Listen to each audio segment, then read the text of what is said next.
이제 다윗은 완전한 망명길에 이르렀죠. 그래서 예루살렘은 완전히 비웠고 바후림 지났고 이제 요단강 강가로 향하고 있습니다.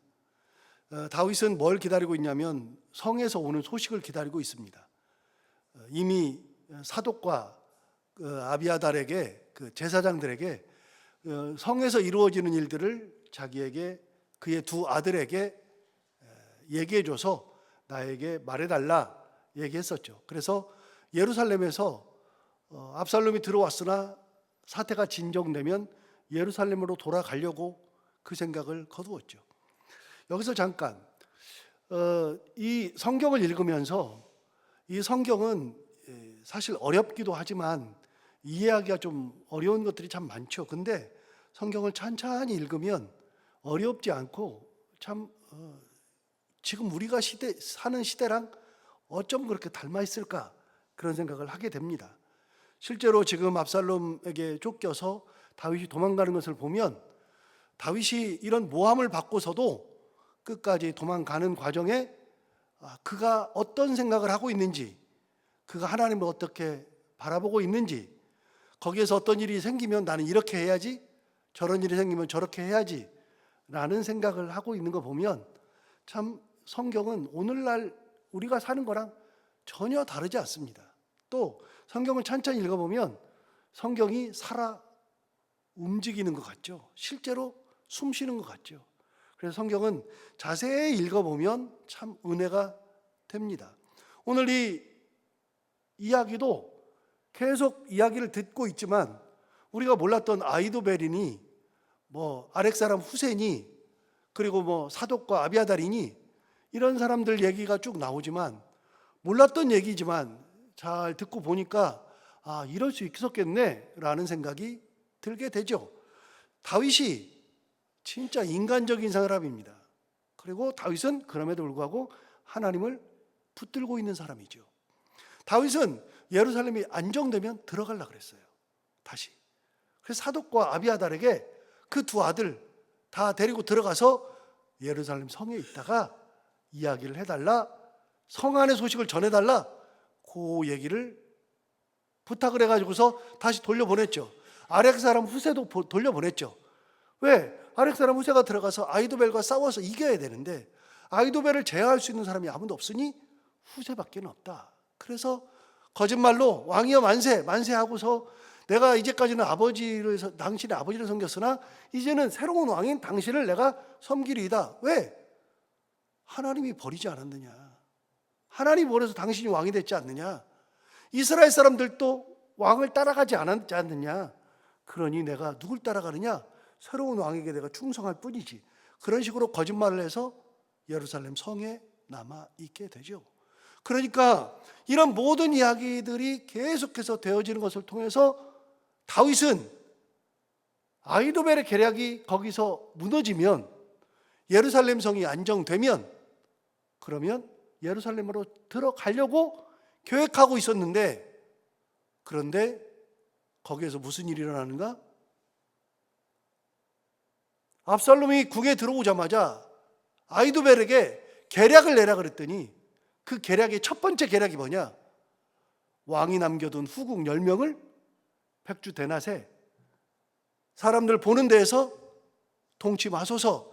그러면 당신의 힘이 강한 줄도 알거니와 이제 당신은 아버지랑은 아무런 상관도 없는 사람, 아버지 태척점에 서 있고 이제 당신이 진짜 왕이 된 것을 사람들이 다 알 거니까 이제는 왕의 후궁들과 통치 마소서. 그래서 옥상에다가 거기다가 이 지붕 같은 걸 쳐놓고 백주대낮에 사람이 다 보는 데에서 압살롬의 통치를 해요. 그런 폐륜을 저질렀죠.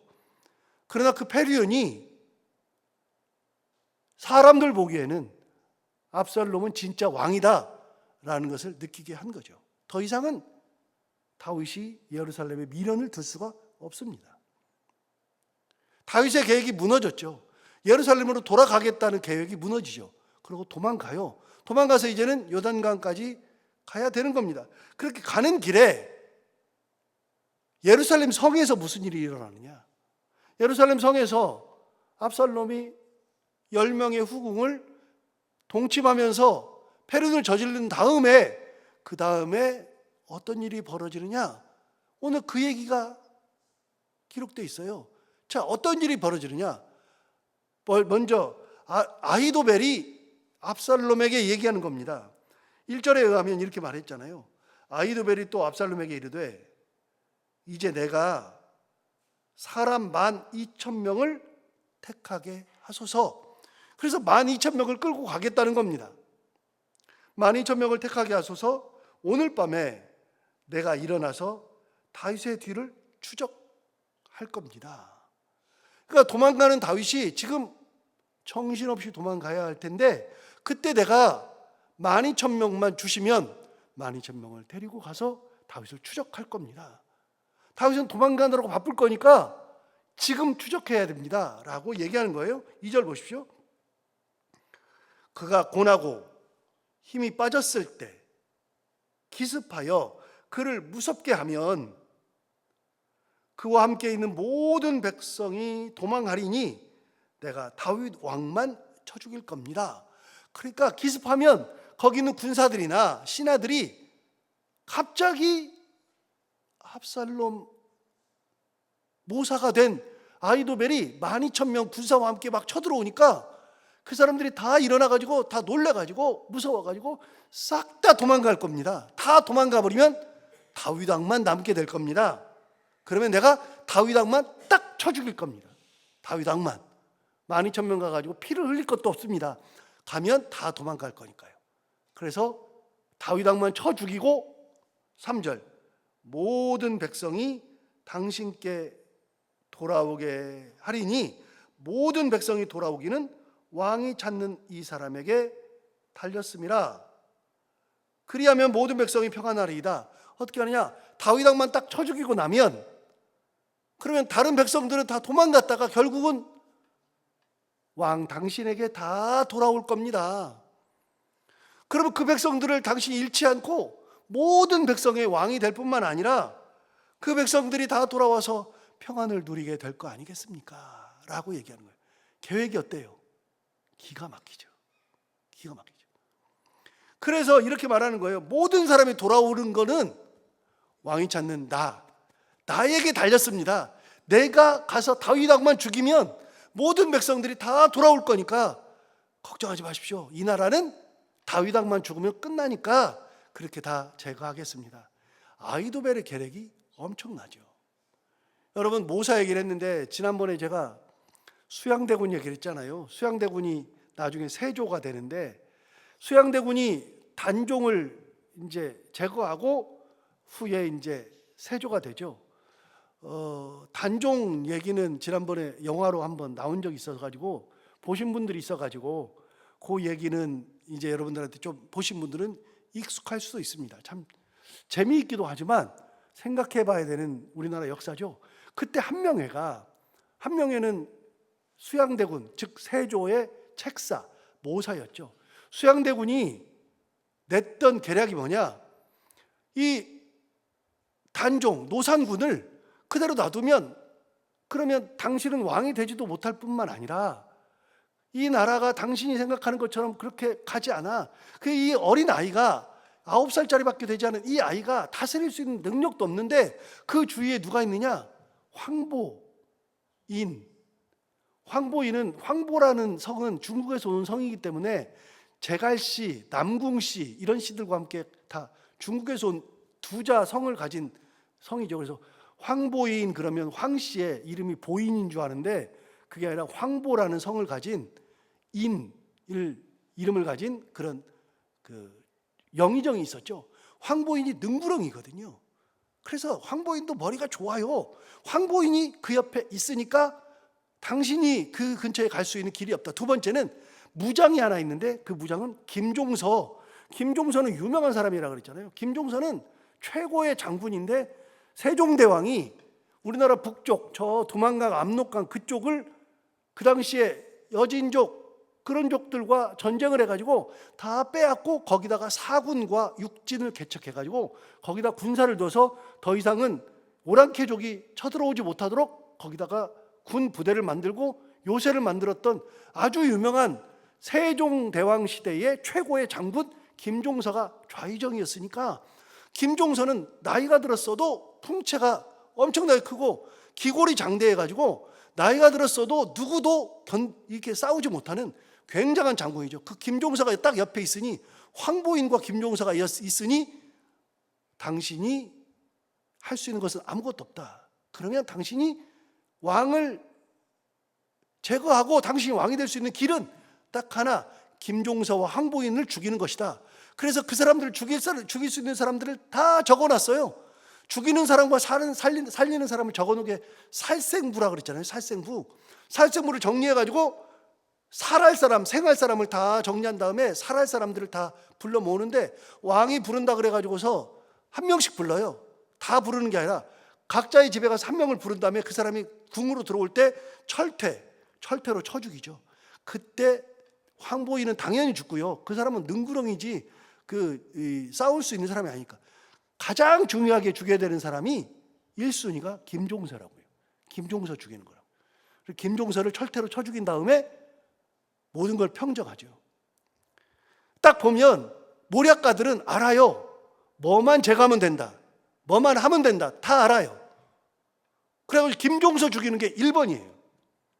김종서가 철퇴로 죽은 다음에 그 다음에는 세조가 뭘 할 수 있는 게 아무것도 없어요. 세조가 바로 왕을 넘겨준 것이 아니라 세조는 왕을 지키게 하고 있고, 노산군 단종이 왕을 지키고 있고, 세조는 수양대군은 그 옆에서 수렴청정하고 있어요. 그러면 모든 걸 세조가 뭐라 그래요? 노산군이 뭐라 그래요? 숙부 어떻게 해야 됩니까? 라고 물어보잖아요. 숙부가 수양대군이 다 얘기해줘요. 그대로 다 해야 돼요. 그러다가 결국은 다 내놓잖아요. 한 명의 모략으로 싹 다 죽어요. 그때 죽음을 걸고 노산군이 영월로 갔을 때 단종 복위 운동한다고요. 단종 복위 운동을 하는데 누가 중심이 되느냐면, 당시 집현전의 학자들 중에서 이 사람들이 다 중심이 돼가지고 세조를 죽이고, 가장 먼저는 한명회부터 죽이고 다시 단종을 복위시키려고 했던 단종 복위 운동이 일어나는데, 그때 복위 운동하다가 실패하거든요. 실패하는데 어떻게 실패하느냐? 똑같은 집현전인데 집현전 학자들 중에 신숙주가 있었는데, 신숙주는 세조 편이었거든요. 근데 신숙주의 사위가 김질이라고 있는데, 그 사위가 그 단종 복위 운동에 들어가 있다가 그 계획을 전부 다 신숙주한테 다 알려줘요. 신숙주가 듣고 거꾸로 집현전 학자들을 다 잡아 죽이죠. 그때 죽은 사람이 6명. 그래서 6명의 신하. 그래서 죽음당한 6명의 신하. 그래서 죽을 사자에 6, 신하신. 그래서 사육신들 6명이 다 죽죠. 그때 사육신 묘가 어디 있어요? 동작부에 가면 있어요. 노량진에 가면 사육신 묘가 있다고요. 그리고 남은 학자들 중에 나는 절대로 세조에게 협조하지 않는다 그래가지고 산속으로 다 들어간 6명의 학자가 있어요. 그 사람들 살아있다 그래서 생육신, 그 사람들이 있어요. 여러분, 이게 계획이라고 하는 게요, 어떤 계획을 짜느냐도 중요하지만 그 계획이 어떻게 실행되느냐가 중요한 거예요. 그때 김진한테 발견됐을 때 그때 사육신들이 뭐라 그러냐면, 빨리 가서 발각됐어도 지금 가서 하면 다 성공할 수 있으니 지금 하자 그러는데, 남은 학자들이 뭐라 그러냐면, 아니 지금 발각됐으니 하루만 늦춰보자. 하루를 늦추는 사이에 발각돼 가지고 다 죽었어요. 여러분, 이 계획이라고 하는 것이 그러는 거예요. 뭔 계획을 짜느냐, 그걸 어떻게 받아들이냐가 진짜로 중요한 거예요. 한 명의 계획이 금방 탄로날 수도 있었는데 한 명에도 넘어가요. 그때도 묘하게 넘어가요. 그 계획대로 해서 거사가 성공하거든요. 아이도벨의 계획을 보면서 그 사람 생각이 진짜로 많이 들어요. 아이도벨이 이런 말 했잖아요. 아이돌한테 12,000명 줬으면 끝났어요. 다 끝났어요. 그런데 여러분, 기억하셔야 되는 게 하나 있어요. 어제도 말씀드렸는데, 어제 다윗이 아렉사람 후세를 보낼 때 뭐라 그랬어요? 아렉사람 후세를 만나기 전에 하나님 앞에 기도한 게 있었다 그랬잖아요.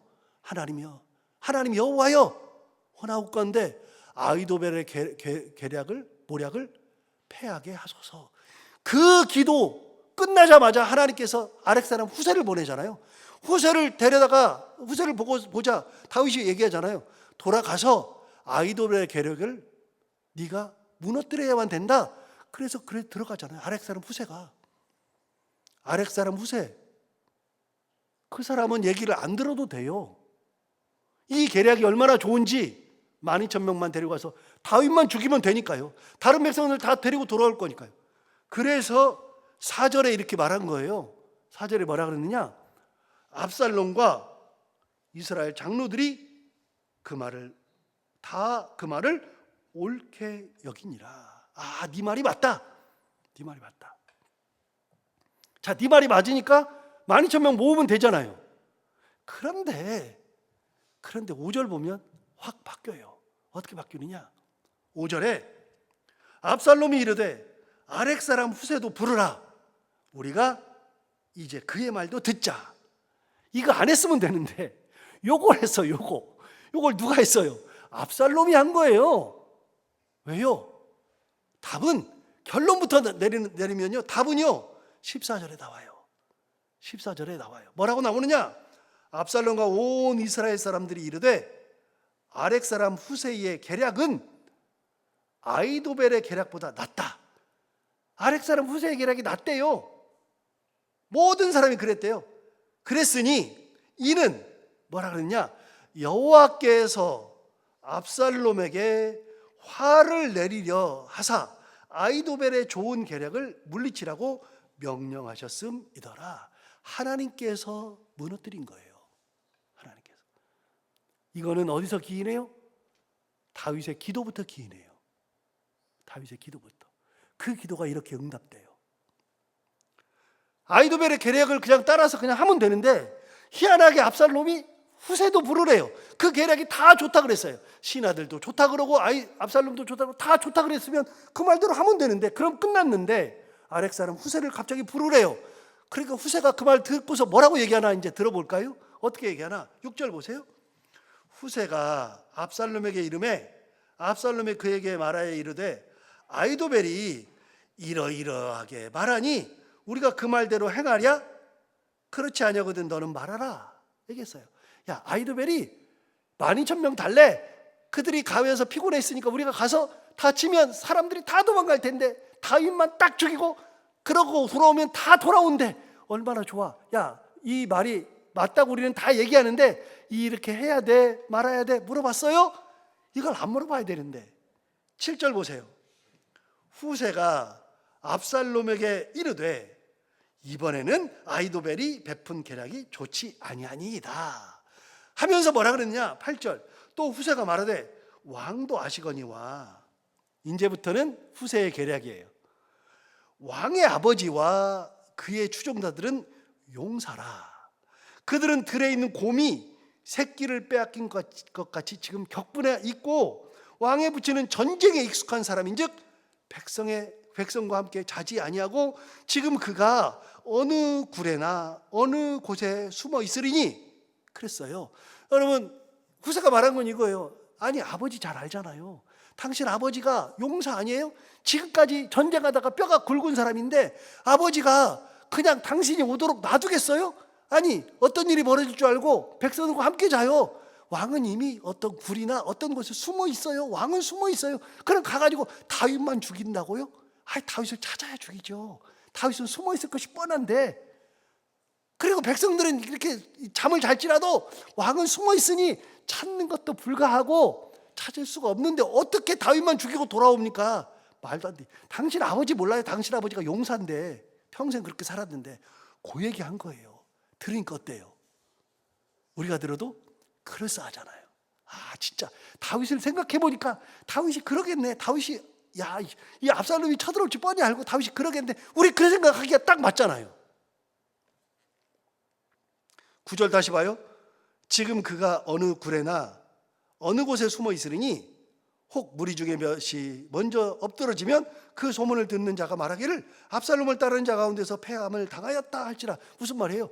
가다가 다윗은 발견 못하고 우리끼리 갔는데 다윗 발견한다고 돌아다니다가 누군가 우리 군사들이 죽을 텐데 죽으면 사람들이 소문이 어떻게 나냐면 압살롬이 전쟁에서 졌다, 우리가 전쟁에서 패한다, 이 소리가 들으면, 여러분 그런 소리가 들으면 끝난 거예요. 소문 잘못 들리면 사기가 다 떨어져요. 전쟁이고 뭐고 사기가 다 떨어져요. 그럼 어떡할 거예요? 물어보는 거죠. 10절 보세요. 비록 그런 소리를 들으면, 압살롬을 따르는 자 가운데서 패하였담을 당하였다 하는 소리를 들으면, 비록 그가 사자 같은 마음을 가진 용사의 아들일지라도 낙심하리니 이는 이스라엘의 무리가 왕의 아버지는 영웅이요 그의 추종자들도 용사인 줄 알미니이다. 무슨 말이에요? 우리 중에 몇 명이 죽으면 우리 졌다, 전쟁 졌다 라고 소문이 날 텐데 왜 그런 소문이 나느냐? 당신의 아버지가 이스라엘 모든 사람들이 당신 아버지는 영웅인지 안다, 전쟁 영웅인지 다 안다. 당신 아버지를 따르는 그 무리들도 다 전쟁에서 다 잔뼈가 굵은 분들이어서 이분들도 전부 다 용사다, 다 용사인데 그들에게 몇 명이 죽기 시작하면, 그런 소문 나면 우리는 전쟁할 수도 없다. 그러니까 우리는 이길 수 없으니 아히도벨이 그렇게 말하는 것은 그 계략이 좋지 않아서 그런 거다, 아버지를 모르니까 그런 거다 라고 얘기해 준 거예요. 여러분 뭐가 맞아요? 결론은 아히도벨의 말이 맞는데요, 저도 이 성경을 읽으면서 처음에는 아히도벨이 맞다고 생각했는데 후세 말을 들어보니까, 제가 거기 있다 보면 아히도벨이 다 맞다고 다 얘기했는데 가만히 갑자기 아렉 사람 후세 말을 들어보니 후세 말이 더 맞는 것 같아요. 여러분 다윗이 같이 자겠어요? 혼자 자겠어요? 혼자 잘 것 같아. 거기 있는 사람들이 다 그냥 놔두고 다윗 혼자만 죽일 수 있을 것 같아요? 아니면 우리가 갔다가 그 용사들한테 죽임당한 사람이 많을 것 같아요? 후세 말이 다 맞는 것 같아요. 원래 그 후세 말을 안 듣는 건데 들었어요. 이제는 더 이상 말이 안 돼요. 자, 11절 보세요. 이제 후세의 계략이에요. 나는 이렇게 계략을 세웠나이다. 자기 계략을 얘기해 줘요. 자기 계략. 뭐라고 얘기해 주느냐? 온 이스라엘을 단부터 브에세바까지, 즉 이스라엘 전체에서 바닷가에 많은 모래같이 당신께로 모으고 친히 전장에 나가시고. 그러니까 군사들을 다 모으십시오. 그리고 당신이 나가야 됩니다. 당신 아버지는 용사입니다. 12,000명 가지고 안 됩니다. 그러니까 친히 전장에 나가십시오. 그러면 생각해 보세요. 그 군사들을 다 모으면 시간은요, 이미 다윗은 다 도망간 다음에, 다윗이 전열을 다 정비한 다음에, 그러니까 시간도 벌어주잖아요. 다 모으시고 당신이 친히 전장에 나가소서. 여러분 압살롬이 전쟁에 나갈 필요가 없었어요. 그런데 당신이 전장에 나가소서, 그렇게 나가야 됩니다. 그래서 그 다음에 12절 말합니다. 우리가 그 만날 만한 곳에서 그를 기습하기를, 그가 어디 있다는 소식이 들리면 그를 기습하기를 어떻게 기습하느냐? 이슬이 땅에 내림같이 우리가 그의 위에 덮여 그와 함께 있는 모든 사람을 하나도 남겨두지 아니할 것이요. 무슨 말이에요? 우리가 그들에게 기습하는 것이 하늘에서 이슬이 내리는 거지. 여러분 이슬이 내리는 것을 혹시 알아채는 사람 있어요? 이슬 내리는 것을 알아채는 사람이 한 명도 없어요. 여러분 보슬비도 맞을 때는 보슬비 오네 그러지만 집에 있을 때는 몰라요. 소나기가 내릴 때나 우리가 알지. 이슬비는 더 몰라요. 이슬은 진짜 몰라요. 아무도 모르는 것 같이 우리가 그를 기습하면 됩니다. 조용히 기습하면 됩니다. 기습해가지고서 그 위에 그 사람들이 전부 다 용사인데 기습해가지고 한 명도 남겨두면 안 됩니다. 아까 아히도벨 뭐라 그랬어요? 다윗만 죽이고 다 돌아오게 하면 됩니다. 후세는 뭐라 그랬어요? 한 명도 남겨두면 안 됩니다. 다 죽여야 됩니다. 다 용사니까. 그러니까 당신이 직접 나갈 때, 전쟁터에 나갈 때 사람들을 모아야 됩니다 라고 얘기한 거예요. 13절 또 만일 그가 어느 성에 들어있으면, 그 성에 들어있으면 온 이스라엘이 밧줄을 가져다가 그 성을 강으로 끌어들여서 그곳에 작은 돌 하나도 보이지 아니하게 할 것입니다. 무슨 말이냐면 절 보세요. 제가 설명해 드릴게요. 이거 읽으면서 이해가 되실 수도 있는데, 성에 있으면, 여러분 성이 있으면 이스라엘 사람들이 밧줄을 다 연결해가지고 성을 다 묶는데요. 밧줄을 성을 다 묶어가지고 우리가 다 끌어가지고 강에다가 다 집어넣어 버린대. 말이 돼요, 안 돼요? 안 되잖아. 근데 이런 말을 하니까 그러네, 그러네. 그렇게 된 거예요. 자, 이때 사람들의 반응, 아까 봤던 반응 14절. 압살롬과 온 이스라엘 사람들이 이르되 아렉 사람 후세의 계략은 아히도벨의 계략보다 낫다 한 거예요. 우리가 들어도, 제가 봐도 후세의 말이 맞는 것 같아요. 근데 후세는 거짓말이 좀 세요. 부황부황해요. 거짓말이 세요. 어떻게 성을 갖다가 밧줄로 묶어가지고 강으로 끌어가지고 돌 하나도 안 남게 그 강에다가 다 집어넣는다는 이런 소리를 하는데, 그런데 이런 말을 사람들이 듣고 이번에는 아렉 사람 후세의 계략이 아히도벨의 계략보다 낫다 한 거예요. 사실은 후세의 계략은 들어볼 필요가 없었어요. 근데 후세의 계략이 낫다고 생각하는 것은 그 아버지를 압살롬도 알기 때문이에요. 압살롬도 자기 아버지가 어떤 분인지 용사잖아요. 그리고 전쟁에서 평생 있었잖아요. 이 사람이 어떻게 같이 자요? 혼자만 따로 있겠죠. 그 생각을 듣는 순간에 다 무너졌어요. 그런데 그 모든 것의 끝은 하나님의 역사.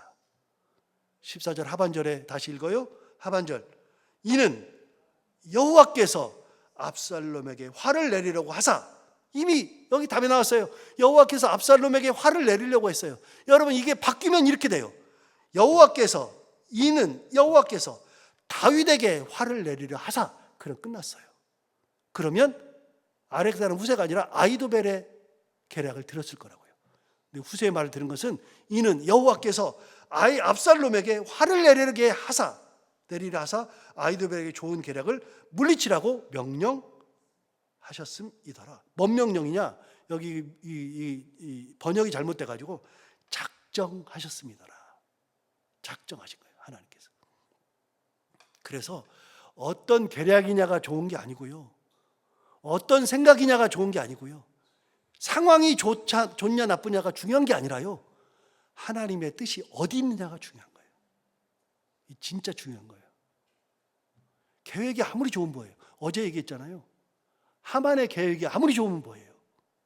하만이 유대인들 다 죽이겠다. 지금도 죽일 수 있어요. 그런데 너무나도 자신하고 이 사람들 괴롭혀야 되거든요. 그러니까 제비를 뽑았어요. 11개월 후에 뽑았어요. 1월 16일 날 뽑았는데 12월 16일 날 다 학살한다고 계획을 뽑았어요. 여러분, 그 계획이 아무리 좋으면 뭐예요? 하나님께서 무너뜨리면 끝이죠. 여러분, 다니엘을 죽이려고 사자굴에 넣으려고 별짓을 다 했어요. 그래서 결국은 집어넣어요. 계획이 훌륭하잖아요. 다 되잖아요. 그런데 하나님의 뜻은 아니에요. 그러면 안 돼요. 여러분, 계획이 좋은 게 아니라 하나님의 은혜가 중요한 것이고, 생각이 중요한 게 아니라 하나님의 손길이 훨씬 더 중요한 거예요.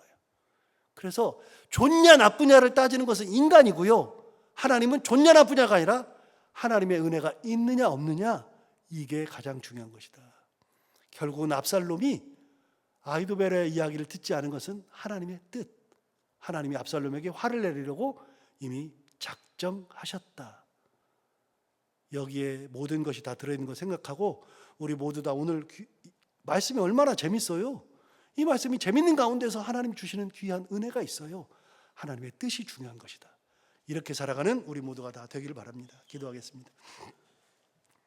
하나님 아버지, 감사합니다. 아히도벨과 후세의 계략을 들으면서 같이 보면서 재밌기도 하지만 아히도벨의 계략이 이렇게 무너지는구나, 이렇게 하나님께서 무너뜨리시는구나, 하나님의 뜻이 있는 곳에 은혜가 있고 생명이 있다 하는 것을 깨닫게 해주셔서 감사합니다. 우리가 세상 살아가면서 다른 어떤 것보다, 좋으냐 나쁘냐를 따지는 것보다도 하나님의 은혜, 하나님의 섭리, 하나님의 손길을 더 붙들고 살아갈 수 있는 참 믿음의 삶을 살아가는 저희들 모두가 다 되게 하여 주옵소서. 하나님 아버지, 오늘도 하루 살아갈 때 이 말씀이 우리 가운데 힘이 되기를 원하며, 오늘도 이렇게 말씀 듣고 기도하기 위해서 나온 살아가는 모든 권속들, 하나님 발걸음을 복되게 하시고 삶을 은혜 가운데 인도해 주시기 원하며, 오늘도 이렇게 기도할 때 하나님 다 들응답해 주시기 원하며, 오늘도 하루를 살아갈 때 해야 되는 것들을 기쁨으로 잘 감당하고 만나는 분들과 함께 웃고 행복한 하루가 되게 하여 주옵소서. 감사하며 예수님 이름으로 기도하옵나이다.